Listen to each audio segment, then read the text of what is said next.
Video we'll be installing a deadbolt lock, and it's a very similar procedure with a double cylinder or a single cylinder, which on the other side it has a thumb turn, right? So first we're going to pull our lock. All right, so now that we have our lock open from the package, we're going to just remove the parts. One cylinder, one side, and this is the other side.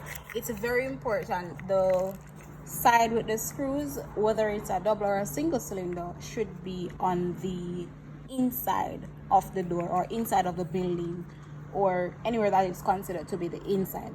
So this part of the lock that facilitates the screws should be on the inside. So you determine where on your door is the inside, and you ensure that that is positioned on the inside. So this lock comes with 3 keys. This is the tongue part. So let's get straight into the action, and these are the screws. After we've identified where on our door is the inside, we're going to go straight ahead, pull our screws, and just insert the screws as they should be.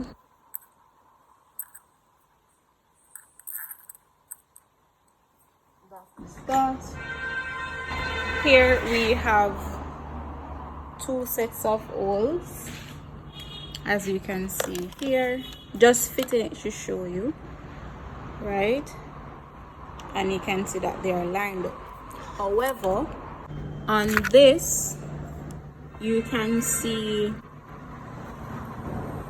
that it has like a slot here where it can be adjusted. So for the adjustment, we'll just hold a second.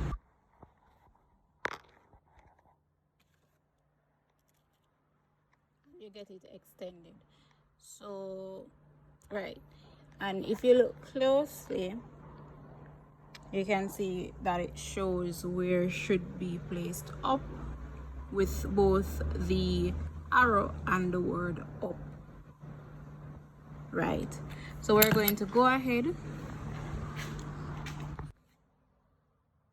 so we'll install this part, and then we're going to go ahead and install the complete lock. So we're going to insert, ensure that it's going into the holes, and ensure that here is lining up perfectly. It's not lining up, but you have to ensure that it lines up perfectly and come through just like that. So you want to screw very balanced. So you screw a little on the left and then a little on the right, and you'll do this until it's fully screwed up, and then you go ahead and test the keys in the lock to ensure that it's working fine.